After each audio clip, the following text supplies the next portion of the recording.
Gautam neuro care brain stroke migraine fits brain and spine surgeries కి best neuro surgeon. తెలంగాణలో కొత్త ప్రభుత్వం ఏర్పాటైన తర్వాత ప్రవేశపెట్టిన మహాలక్ష్మి పథకం ఏపీకి ధనలక్ష్మిగా మారింది. సంక్రాంతికి పండగ సందర్భంగా పొరుగు రాష్ట్రం జాక్పాట్ కొట్టేసింది. అదేంటి, ఇక్కడ ఫ్రీ బస్సు హామీతో ఏపీ ఆదాయం ఏంటన్నదే కదా మీ డౌట్.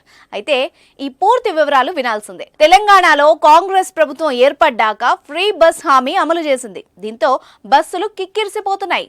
మహిళలందరూ ప్రైవేట్ వాహనాలకు స్వస్తి పలికి ఆర్టీసీనే ఆశ్రయిస్తున్నారు. ఆర్టీసీ బస్సు రద్దీకి సీట్లు కూడా చినిగిపోతున్నాయి. ఫ్రీ బస్ పథకాన్ని మహిళలు విచ్చలవిడిగా వాడుతున్నారన్న ఆరోపణ కూడా ఉంది. కుటుంబాలతో కలిసి తీర్థయాత్రల్ని చుట్టేస్తున్నారు. దీంతో బస్సుల సంఖ్యను కూడా తెలంగాణ సర్కార్ పెంచాల్సిన పరిస్థితి వచ్చింది. ఇక సంక్రాంతి సందర్భంగా రాష్ట్రంలో రద్దీ ఎక్కువైంది. తెలంగాణలో మహాలక్ష్మి పథకం అమలుతో హైదరాబాద్ నుంచి మహబూబ్ నగర్, వరంగల్, ఖమ్మం, నిజామాబాద్ తదితర ప్రాంతాలకు వెళ్లే ప్రయాణికులు బస్సుల్నే ఆశ్రయిస్తున్నారు. దీంతో స్పెషల్ సర్వీసుల్ని కూడా అందిస్తోంది. ఈ కారణంతో పొరుగు రాష్ట్రమైన ఏపీకి ఈ సంవత్సరం కొత్త బస్సు సర్వీసుల్ని నడపలేకపోతోంది టీఎస్ఆర్టీసీ. హైదరాబాద్ నుంచి ఏపీకి వెళ్లే వాళ్ల సంఖ్య చాలా ఎక్కువ. సంక్రాంతి పండగకి లక్షల మంది సొంత గ్రామాలకు వెళ్తారు. వారిలో ఎక్కువ మంది రైళ్లు, బస్సుల్ని ఆశ్రయిస్తారు.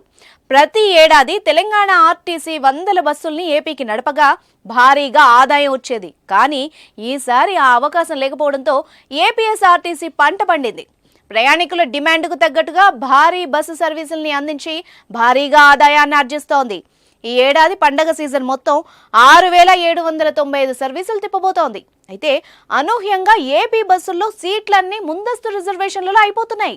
దీంతో అదనంగా మరో 1,400 బస్సులు అందుబాటులోకి తీసుకొచ్చారు.